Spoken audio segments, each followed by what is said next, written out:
Guys ఇంతకుముందు 100 trailer release అయ్యడం జరిగింది. మన నాసిర్ సార్ నాన్నగారు అయితే ట్రైలర్ రిలీజ్ చేశారు. ట్రైలర్ అద్దరిపోయింది భయ. నిజం ఒక్కో స్టార్ట్ అయితే మైండ్ బ్లోయింగ్. అసలు ఫస్ట్ స్టార్టింగ్తో ఒక సైడ్ మన ఎత్తు పడితే ఎలా ఉండదో చాలా విజువల్తో చాలా బాగా చూపించారు. ఒరిజినల్ లెక్క అనిపించింది నిజంగా. ఇలా కొన్ని ఒక సీన్ ఉంటుంది భయ. ఒక ఆమె బావిలో పడిపోతుంది, తనంతా తానే పడిపోతుంది. మనం విరూపాక్ష సినిమాలు చూసుకున్నట్టయితే ఎవరైనా చనిపోయిన బాలను చూస్తే వాళ్ళే సూసైడ్ చేసుకున్నారు. ఈ దీంట్లో కూడా అదే కాన్సెప్ట్ రిపీట్ అయింది అనిపించింది. ఆ బీజం అయితే శ్రీకాంత్ పాగల గారు చాలా బాగా ఇచ్చారు. మన ఆదిత్య కుమార్ గారు యాక్టింగ్ అయితే సూపర్ బాయ్. అసలు ఆదిత్య కుమార్ రీసెంట్ చూసుకున్నట్టయితే ఏ బ్లాక్ బస్టర్ సినిమా లేవు అందరూ తెలిసింది, కానీ ఈ మూవీ అయితే మంచి బ్లాక్ బస్టర్ కొడతా అనిపిస్తుంది. హీరోయిన్ వచ్చేసి అర్చన అయ్యర్ గారు చాలా బ్యూటిఫుల్ ఉన్నారు. ఆయన కూడా చాలా న్యాచురల్ ఉంది, చాలా బాగుంది. నిజంగా మంచి క్యారెక్టర్ అర్థమైపోతుంది. ఈ మూవీ వచ్చేసి December 25 ఓన్లీ ఇన్ థియేటర్స్ భయ్య.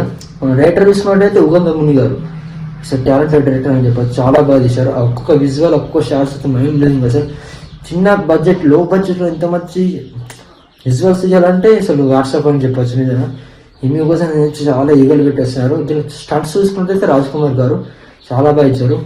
ఆ బీజిఎం, ఆ ఫైట్ సీక్వెన్స్ అని ఆదిత్య కుమార్ యాక్టింగ్ వేరే లెవెల్. అసలు ఈ మూవీ అయితే పక్కా మా ఆదిత్య కుమార్ మంచి బిగ్గెస్ట్ బ్లాక్ బస్టర్ అయిపోతుంది. ఈ మూవీ December 25. మీకు ట్రైలర్ అయితే చూసుకుంటారో మీకు ఎలా అంటే కామెంట్ చేయండి. అయితే మళ్ళీ మూవీ అయితే ముందు ఉంటా మరి.